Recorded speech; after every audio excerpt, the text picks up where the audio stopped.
My name is Margaret, and at 63, I thought I'd seen every kind of betrayal life could throw at a family. Living through my husband's death 5 years ago from a sudden heart attack that left me widowed and financially struggling, raising 3 children as a single mother in my younger years while working 2 jobs, and spending 30 years as a high school counselor dealing with every conceivable family crisis had shown me the depths of human cruelty. I'd counseled teenagers whose parents had abandoned them, families torn apart by addiction, and students whose college dreams were shattered by economic hardship. But nothing, absolutely nothing, could have prepared me for what my son-in-law, David, would do to our family. It was a typical Tuesday morning in Portland, Oregon, the kind of gray October day that makes you grateful for central heating and hot coffee. The autumn rain was drumming relentlessly against my kitchen windows as I sipped my morning coffee, a ritual I'd maintained religiously since my husband passed, and watched the local news. The weatherman, a cheerful young man who reminded me of my youngest son, was predicting another week of the gray, drizzly weather that makes October in the Pacific Northwest feel like it stretches on forever. I was planning a quiet day, maybe some gardening in my greenhouse if the rain let up, definitely some reading by the fireplace with the mystery novel I'd picked up from Powell's books the day before. My small house in southeast Portland felt especially cozy that morning. I'd bought it after selling the family home following my husband's death, downsizing to something more manageable on my counselor's pension. The living room was filled with photos of my children and grandchildren, including several of Emma at various stages of her life: her first day of kindergarten, middle school graduation, last year's prom, where she looked absolutely stunning in a blue dress we'd picked out together. Then my phone rang, its shrill tone cutting through the peaceful morning silence. Sarah's name lit up the screen, and something in my gut immediately told me this wasn't going to be one of our normal Tuesday morning check-ins where she'd tell me about her shift at the hospital or ask for advice about dealing with Emma's teenage moods. "Mom." Her voice was barely a whisper, choked with tears I could hear even through the phone's speaker. The desperation was so thick I could practically feel it through the device. "You need to come over right now, please. It's about Emma's college fund. David, Oh God, Mom, I don't know what we're going to do." The raw panic in her voice sent ice through my veins. In all of Sarah's 38 years, through teenage heartbreaks when boys broke her heart, college stress when she was struggling through nursing school, even the difficult early years of her marriage when money was tight and David was just starting his construction business, I'd never heard her sound so completely broken, so utterly defeated. I didn't ask questions or demand explanations. I grabbed my keys from the ceramic bowl by the front door, a piece Emma had made in her high school pottery class, threw on my raincoat, and headed out into the Portland drizzle. Sarah lived in the Hawthorne district, about 20 minutes from my house through the winding streets of southeast Portland. As I drove through the familiar neighborhood, past the coffee shops with their steamed-up windows, the vintage stores that gave the area its bohemian character, and the food trucks that served everything from Korean BBQ to artisanal donuts, my mind raced with possibilities. Had there been some kind of bank error? A fraud situation where someone had accessed their accounts illegally? Maybe David had made some kind of investment without telling Sarah? But deep down, in that place where mothers store their worst fears, I knew this was going to be something much worse than a simple financial mix-up. Sarah's house came into view, a modest 2-story craftsman home with a small front garden that she lovingly maintained despite working long shifts at Oregon Health and Science University. The house had character, with its original hardwood floors and built-in bookshelves, though it needed some updates that David kept promising to handle when work slows down. David's truck wasn't in the driveway, which struck me as odd for a Tuesday morning. He usually worked construction jobs around the city, but his schedule was typically more flexible in the fall when outdoor projects became weather-dependent. Sarah met me at the front door before I could even knock, as if she'd been watching for my car. Her appearance shocked me to my core. My daughter, who was always impeccably put together, She worked as a nurse in the intensive care unit and took tremendous pride in her professional appearance, looked absolutely devastated. Her usually perfect blonde hair was disheveled and uncombed, mascara had left dark streaks down her cheeks, and her hands were visibly shaking. She was still wearing her scrubs from the night shift she'd worked, and I realized she probably hadn't slept at all. "Where's Emma?" I asked immediately, pulling her into the tightest embrace I could manage, feeling how thin she'd become and wondering how long she'd been struggling with whatever this was. "Still at school, thank God. She's got AP biology until 4, and then she's going to her friend Madison's house to work on their senior project. Mom, she can't know about this yet. I need to figure out what to do first." Sarah's voice cracked again as she led me through the living room I'd helped her decorate when they first bought the house 15 years ago, back when everything seemed perfect and full of promise. Hey everyone, if you're enjoying the story so far, let me know where you're watching from, and don't forget to subscribe to the channel and hit that like button for more emotional stories like this one. What do you think is happening to Emma's college fund? Keep watching to find out. We sat down at the kitchen table, the same oak table where we'd celebrated so many family milestones. Emma's birthday parties, holiday dinners, the night she got accepted to Portland State University with plans to study pre-veterinary medicine. Sarah's laptop was open to their joint savings account page, and the screen showed numbers that made my heart stop completely and my coffee cup slip from suddenly nerveless fingers. College fund balance, $247.18. I stared at the screen for several long moments, certain there had to be some kind of mistake, some technical glitch with the bank's website. This account should have shown $84,000, maybe even more. Years of careful, methodical saving, contributions from birthday gifts, and Christmas money that Emma had dutifully deposited instead of spending on teenage wants. My late husband's life insurance money that I'd specifically designated for Emma's education, because he'd always dreamed of having a granddaughter who would be the first in our family to become a veterinarian. Sarah's overtime shifts at the hospital where she'd work double shifts and come home exhausted but determined to secure her daughter's future. Even money Emma had earned from her part-time job at the local independent bookstore where she'd been working since she turned 16. "Sarah, sweetheart, there has to be an explanation," I said, though my voice sounded unconvincing even to myself, hollow and desperate. "Maybe he moved it to another account? Maybe there's some investment opportunity he didn't tell you about? Maybe the bank made an error?" But even as I spoke those words, frantically grasping for any rational explanation, I could see in Sarah's red-rimmed eyes that she knew something I didn't. Something much worse than a simple banking error or miscommunication between spouses. "David withdrew everything yesterday afternoon," Sarah said, her voice completely hollow now, like she was in shock and speaking from very far away. $83,753. All of it. Gone. I called the bank this morning when I saw the balance, thinking exactly what you're thinking, that it had to be a mistake. But they confirmed it. Large withdrawal, authorized with his signature and ID, processed at 3:47 p.m. yesterday, while I was at work saving lives in the ICU. The silence that followed was deafening. I could hear the rain getting heavier outside, the old house's pipes creaking and settling, even the neighbor's golden retriever barking in the distance at a delivery truck. But inside that warm kitchen, the air felt thick and suffocating, heavy, with betrayal and the destruction of trust that had taken 15 years to build. "Mom, look at this." Sarah pulled out a manila folder from under a stack of mail, her hands still trembling as she opened it with the careful precision of someone who'd been forced to become a detective in her own home. "I found these in his truck yesterday when I borrowed it to go to the grocery store. They were under the passenger seat, like he didn't even care enough to hide them properly." The first document was a credit card statement with David's name embossed in gold letters at the top.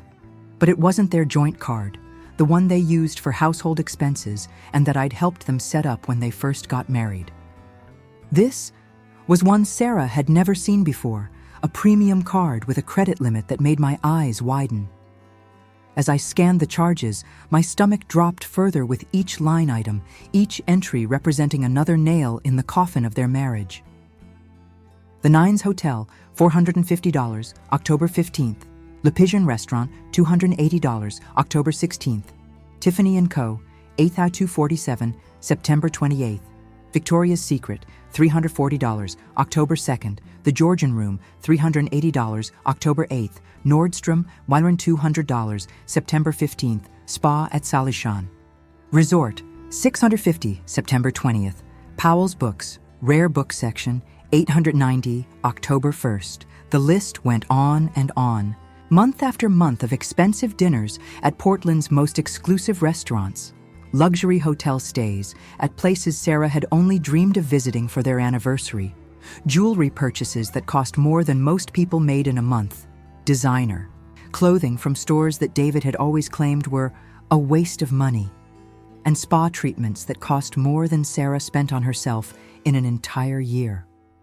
All while Sarah had been clipping coupons, buying generic groceries, and telling Emma they needed to be more careful with money because times are tough and Dad's construction work is seasonal. "Sarah," I whispered, my voice barely audible even. In the quiet kitchen, who is he taking to these places? Who is he buying jewelry for? She pulled out the next document with hands that were shaking so badly she could barely manage the paper. Printed text messages from David's phone that looked like they'd been screenshot and printed from their shared iPad. Apparently, he'd left. His iCloud account logged in on the device they used for family calendars and shared photos, and the messages had automatically synced without his knowledge. "Her name is Crystal," Sarah said, her voice completely flat now, like she was reading from a medical chart rather than describing the destruction of her marriage.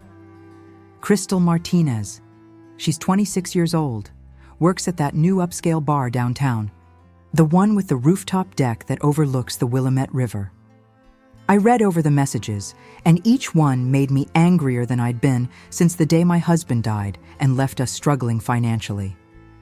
David calling this woman baby and gorgeous, and the love of my life, making elaborate plans to meet her at expensive restaurants that he'd never taken his wife to in 15 years of marriage.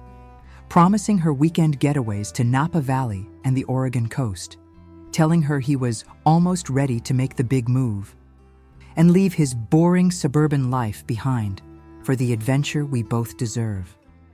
But the message that broke my heart completely was dated just 2 days ago, sent while Sarah was working a night shift, trying to save enough money for Emma's textbooks. "Got the money today, beautiful. $80K should be enough for us to start fresh in California like we planned. Pack your bags, we leave Friday. Can't wait to begin our real life together. Don't forget to subscribe and hit that like button. This story is about to get even more intense." "What do you think Sarah and Margaret should do about David's betrayal, Mom?" Sarah looked up at me with eyes that had aged years in the span of one morning. Eyes that now held a weariness I recognized from my own mirror after my husband died. "He's planning to leave us. He's going to take Emma's college money that represents her entire future, and run off with this woman to start a new life. Like we never mattered. Like Emma never mattered." I felt rage building in my chest, like nothing I'd experienced before. Not even during the worst days of my widowhood, when insurance companies tried to deny claims and I had to fight for every dollar. This man had sat at my dinner table every Thanksgiving for 15 years, carving the turkey and leading family prayers about gratitude and blessing. He'd called me Mom and hugged me at family gatherings, brought me flowers on Mother's Day, and held Emma as a colicky baby while walking the floors at 2 a.m., promising to always protect her and provide for her future. The next 48 hours turned Sarah and me into detectives, cyber sleuths working with the methodical precision that comes from fury channeled into purpose. We gathered every piece of evidence we could find about David's betrayal, and what we discovered was even more systematic and calculated than we'd initially thought. Sarah had kept meticulous records of their finances for years, a habit ingrained in her from nursing school, where attention to detail could mean the difference between life and death. When we compared David's secret credit card statements with their joint account activity, A pattern emerged that showed this wasn't a recent midlife crisis, but a calculated long-term plan. He'd been systematically draining their savings for months.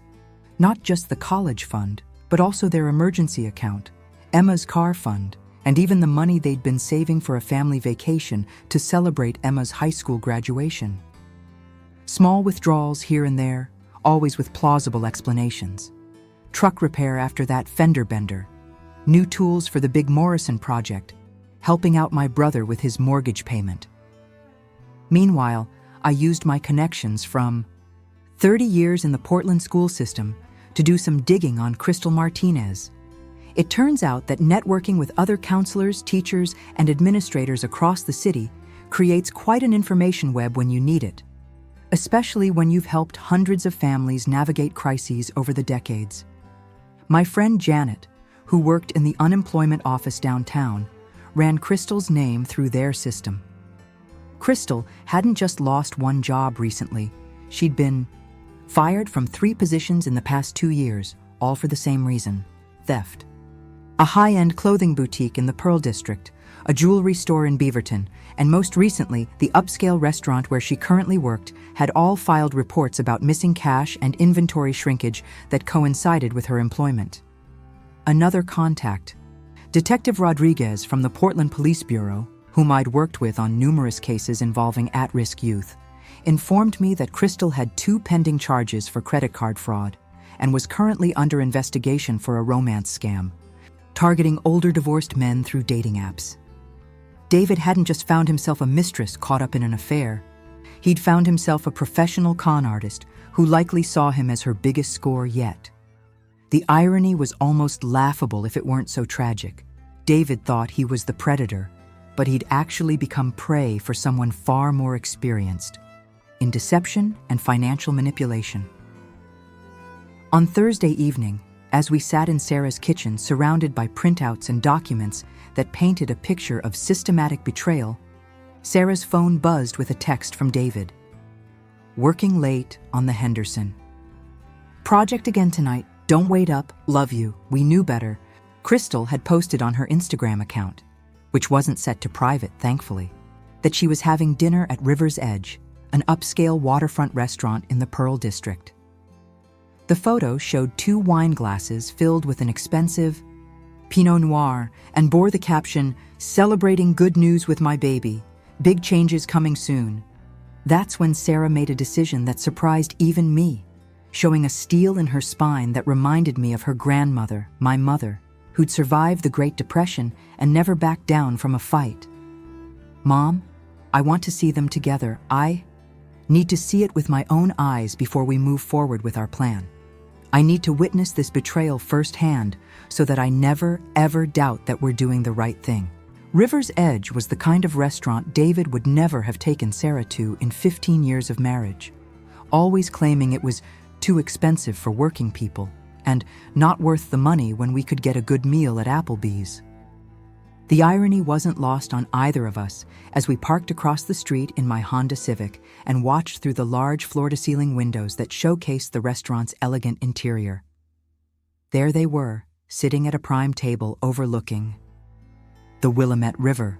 David, wearing a new button-down shirt I'd never seen before, probably purchased with money from Emma's college fund, laughing and holding hands across the white linen tablecloth with a young woman with long dark hair, bright red lipstick, and jewelry that sparkled under the restaurant's ambient lighting. They looked like they were celebrating something momentous, toasting repeatedly and leaning across the table to whisper intimately to each other. Sarah sat in the passenger seat of my car, tears streaming down her face. But this time they weren't just tears of sadness and betrayal.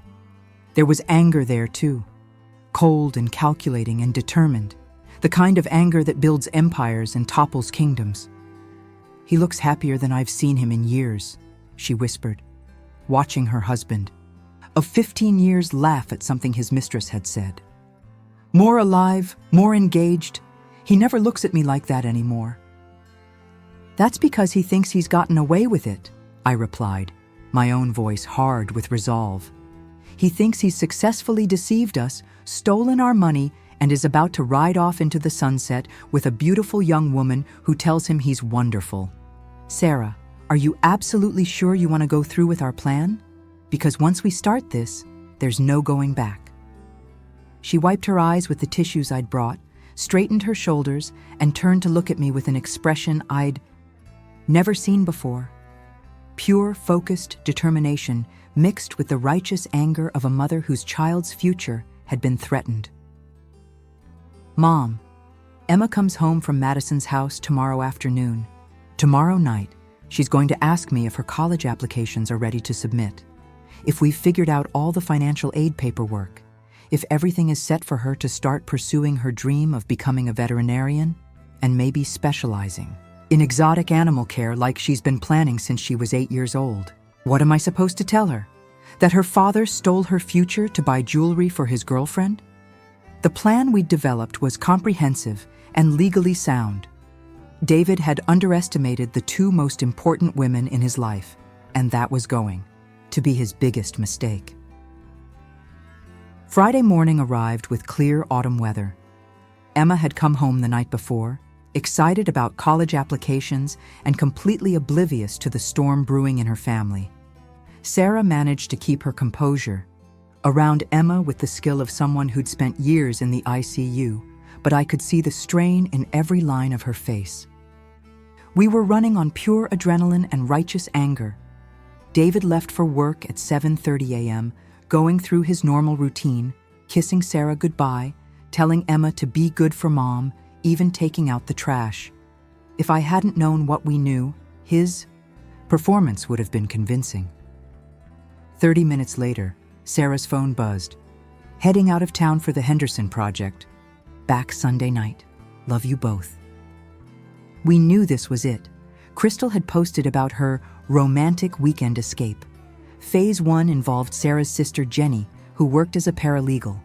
By 10 a.m., Sarah had divorce papers filed, court orders freezing, all joint accounts, and restraining orders preventing David from accessing their home. At 11 a.m., Patricia Webb called from the Allison Inn.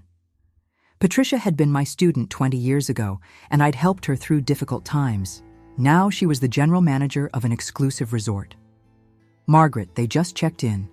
Room 237. I've moved them to our luxury suite, right next to a family reunion with 6 children, and above the kitchen where dishwashers start at 5 a.m. But the real masterstroke involved Emma herself. Emma was in her room working on college essays when I knocked. Her room reflected her personality. Walls covered with animal photos from the Oregon Zoo, shelves lined with biology textbooks. Sweetheart, can I talk to you about something important? Emma looked up with bright, trusting eyes. What's up, Grandma? I sat down carefully. Emma, your parents are having serious problems, and it involves your college fund and your father's choices. I explained everything. David's affair, the stolen money, his plans to abandon the family. Emma listened without interrupting, her expression shifting from confusion to hurt to growing anger. When I finished, Emma was quiet. Then she asked, "What are we going to do about it?" Not, "What's happening to me?" but, "What are we going to do?"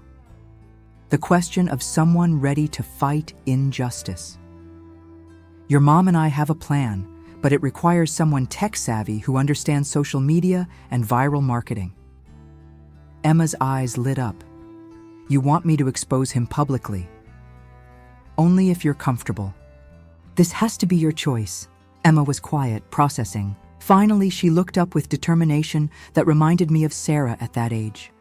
Grandma, he didn't just steal money. He stole my future, my dreams of becoming a veterinarian. He told me last week how proud he was that I'd be the first in his family to go to college.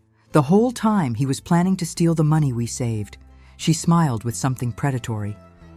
Besides, I have 15,000 TikTok followers, and my story about toxic family dynamics got 2 million views. If we're exposing him, let's do it right. Emma's plan was brilliant. While Sarah and I thought about legal remedies, Emma understood that social media accountability could be more powerful than courts. Dad's LinkedIn says he's a devoted family man. His company website has testimonials about trustworthiness. His Facebook is full of family values posts. Let's see how that holds up to truth.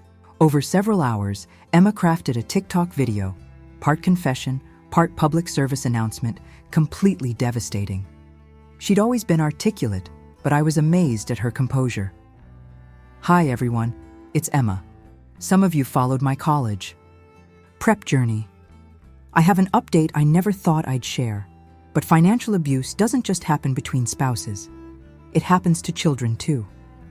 She explained how her college fund was stolen to fund an affair, showing bank statements and credit card bills while being careful about legal issues. I'm sharing this because people deserve to know who they're doing business with. My father owns Reliable Home Solutions in Portland. Their slogan is, "Building trust one family at a time." You should know how he treats his own family. The 3-minute video was perfectly crafted. Emma posted it at 2 p.m. Friday, just as David and Crystal settled into their getaway.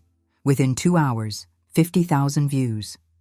By 5 p.m., 200,000 views shared across all platforms. The Portland community was particularly engaged. People recognized David's company, sharing their own experiences.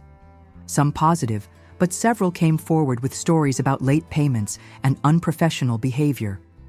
Sarah's phone rang at 6 p.m. "Sarah, what the hell is going on? My phone is blowing up. What did you do?" Sarah put it on speaker. "I didn't do anything, David. Your daughter told the truth." "Take it down. This is destroying everything. The way you destroyed our family?" Sarah's voice was ice cold. "The way you destroyed Emma's future? No, David. It stays up. Don't forget to subscribe and hit that like button. We're just getting to the best part of this incredible story. What do you think Emma is planning to do? Let's see how this family gets their revenge." "You can't do this to me. I'll sue you." David's voice was panicked. "With what money?" I interjected. "The money you stole? That's frozen thanks to restraining orders. Didn't you get the papers at your hotel?" The silence was deafening. Emma took the phone with steady hands. "Hi, Dad. The video has 400,000 views now. Channel 8 News just called. They want to do a story about family financial abuse. Should I say yes?" "Emma, please, you don't understand." "I understand perfectly," Emma replied with composure that made me proud. "I understand you've been lying for months. I understand you stole money meant for my education. Money Grandma contributed from Grandpa's life insurance, money Mom earned working double shifts, money I earned instead of hanging out with friends." Her voice gained strength.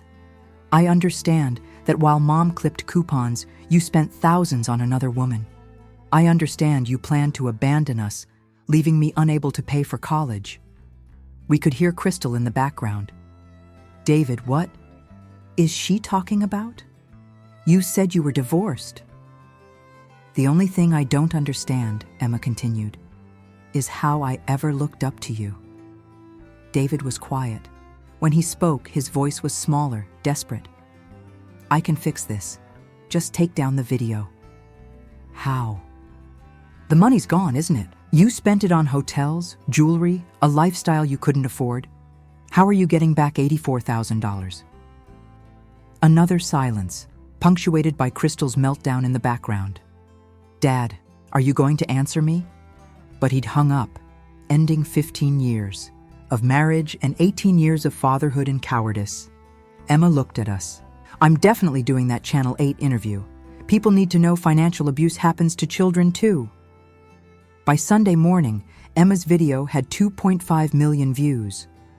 Reliable Home Scandal was trending locally, picked up by news outlets across Oregon and Washington. David's construction company was in chaos.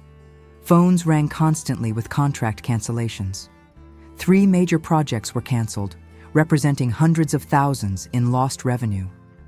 The Better Business Bureau received dozens of complaints, and former employees came forward with stories about late paychecks. Monday morning brought the most satisfying call from Patricia Webb. "Margaret, you'll love this," she laughed. "They checked out yesterday during a screaming fight that disturbed half the hotel. Crystal found out about the viral video when guests started recognizing David. She was furious he hadn't told her he was married, called him a liar and thief, and left him stranded with a $3,000 hotel bill he couldn't pay. Crystal hadn't known the full extent of David's deception. She thought he was divorced with inheritance money. When she learned about the stolen college fund, she wanted nothing to do with him. David returned Sunday night to change locks, divorce papers on the door, and his belongings at Jenny's office. He couldn't access the property or joint accounts. Tuesday brought vindication when Emma received a life-changing call. "Is this Emma Patterson? This is Dr. Rachel Martinez from Portland State Financial Aid. We've been following your story." Emma put it on speaker. "Your situation prompted alumni to help students who've been victims of financial abuse. You've been awarded a full scholarship, tuition, room, board, and living expenses." Emma started crying, tears of joy finally. Sarah grabbed her hand as my eyes filled with tears. "There's more. OHSU and the Oregon Veterinary Medical Association are establishing an emergency fund for students whose college savings were stolen. They want to call it the Emma Patterson Educational Justice Fund." After hanging up, we sat overwhelmed by how completely everything had transformed. David tried calling that week, but we didn't answer. His business collapsed within 2 weeks. Portland's construction community is tight-knit, and no one wanted to hire someone who'd steal from his own child. He left for California alone, broke, with his reputation destroyed. Crystal was arrested for pending credit card fraud charges. David wasn't her first victim. She'd been running romance scams across the Pacific Northwest. 6 months later, Emma started at Portland State as a campus celebrity, not just for her viral video, but for her advocacy work. The Educational Justice Fund had helped 23 students after similar betrayals. Sarah was thriving like I hadn't seen in years.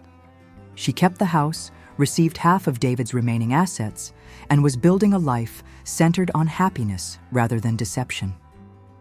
At 63, I learned, never underestimate 3 generations of women who refuse to be victims. Sometimes justice doesn't come from courtrooms. Sometimes it comes from an 18-year-old with a smartphone and courage to say, "This isn't okay," loud enough for the world to hear. Don't forget to subscribe and hit that like button. This story is about to reach its incredible conclusion. How do you think this family's journey ends? 6 months later, Emma started her freshman year at Portland State University as something of a campus celebrity. Not just for her viral video, but for her advocacy work with students who'd experienced financial abuse within their families. The Emma Patterson Educational Justice Fund had already helped 23 students pay for college after similar family betrayals. Emma spoke regularly at high schools about financial literacy, recognizing signs of family financial abuse and the importance of legal protections for educational savings. Her story had resonated far beyond Portland. Universities across the country began implementing similar emergency funds, and Emma was invited to speak at conferences about family financial abuse, a topic that had been largely ignored until her video brought it into the spotlight. Sarah was thriving in ways I hadn't seen since her early years of marriage. The divorce was finalized quickly since David didn't contest anything, probably hoping to minimize his continued public exposure. She kept the house, received half of David's remaining business assets, and was actually dating someone new, Dr. Marcus Thompson, an emergency physician from OHSU who thought Emma was amazing and treated Sarah like the queen she deserved to be. "You know what I love most about Marcus?" Sarah told me one Sunday afternoon as we watched Emma study in the living room. "He asks about Emma's college progress, remembers her veterinary career goals, and actually listens when she talks about her classes. He's more of a father figure to her in 6 months than David was in the last several years." Emma had chosen to study pre-veterinary medicine with a focus on exotic animal care, maintaining her 4.0 GPA while working part-time at the Oregon Zoo's veterinary clinic. The scholarship covered everything, but Emma insisted on working because I want to earn my expertise through experience, not just classroom learning. David had tried reaching out several times through different phone numbers and even email addresses, but we'd blocked every attempt. According to Jenny, who still had connections in legal circles, he'd moved to Los Angeles and was working for a large construction company as a regular employee rather than running his own business. His reputation had followed him even there. Apparently, the viral video had been shared in construction industry groups nationwide. Crystal Martinez had been sentenced to 3 years in prison for multiple counts of fraud. It turned out she'd been running similar scams across the Pacific Northwest, targeting older divorced men through dating apps. David's very public downfall had brought attention to her other crimes, and several additional victims came forward. The irony wasn't lost on any of us, that David, who thought he was so clever, had actually been the victim of someone far more experienced in deception. The most satisfying moment came 8 months after the viral video, when Emma received an invitation to speak at a national conference on family financial abuse in Washington, D.C. The conference was attended by legislators, social workers, financial advisors, and victim advocates from across the country. "I never wanted to become famous for being betrayed by my father," Emma said in her keynote speech, her voice strong and clear as she addressed an audience of 500 people. "But I'm grateful that sharing my story has helped other young people recognize that they're not alone and that they don't have to accept financial abuse silently." She continued, "The college fund my family worked so hard to build wasn't just money. It represented love, sacrifice, and faith in my future. When someone steals that from you, they're not just taking dollars and cents, they're stealing your dreams, your security, and your ability to trust the people who are supposed to protect you." The standing ovation lasted almost 5 minutes. As for me, I learned something profound at 63 years old. Never underestimate the power of 3 generations of women who refuse to be victims and who understand that sometimes justice requires courage, creativity, and the willingness to tell difficult truths. I also learned that family isn't just about blood relations. It's about who shows up when everything falls apart. Marcus had become like a son to me, and watching him support Sarah and Emma through their healing process reminded me that good people still exist in the world. 1 year after David's betrayal, we celebrated Emma's 19th birthday at a fancy restaurant, the kind David used to say was too expensive for people like us, while he was secretly spending our money at even more expensive places with Crystal. "You know what's funny?" Emma said as we raised our glasses in a toast. "Dad thought he was taking my future away, but he actually gave me something much more valuable. He showed me how strong our family really is when we stick together. He showed me that I have a voice and the courage to use it. And he showed me that justice isn't always about what happens in a courtroom. Sometimes it's about telling the truth and letting people make their own decisions about who deserves their trust." Sarah smiled, tears in her eyes. "I'm so proud of the woman you've become, sweetheart, not because of what happened to us, but because of how you chose to respond to it. And I'm proud of both of you," I added, raising my glass higher. "Here's to the Patterson women. May we never underestimate our own strength again." Sometimes people ask me if I think we were too harsh on David, if maybe we should have handled things privately instead of exposing him publicly. My answer is always the same. David made his choices and we made ours. He chose deception, theft, and abandonment. We chose truth, accountability, and justice. Emma didn't just get her future back. She helped create a future where other young people might be protected from the same kind of betrayal. That's not revenge. That's making sure the next generation is safer than we were. David thought he could steal our family's future and disappear into a new life without consequences. Instead, he discovered that the 3 women he'd underestimated were stronger, smarter, and more determined than he'd ever imagined, and in the end, that made all the difference. That's the end of our incredible story. If this touched your heart and showed you the power of standing up for what's right, please subscribe and hit that like button. Share this story with anyone who needs to know that justice can come in unexpected ways. What did you think of Emma's courage? Let us know in the comments below.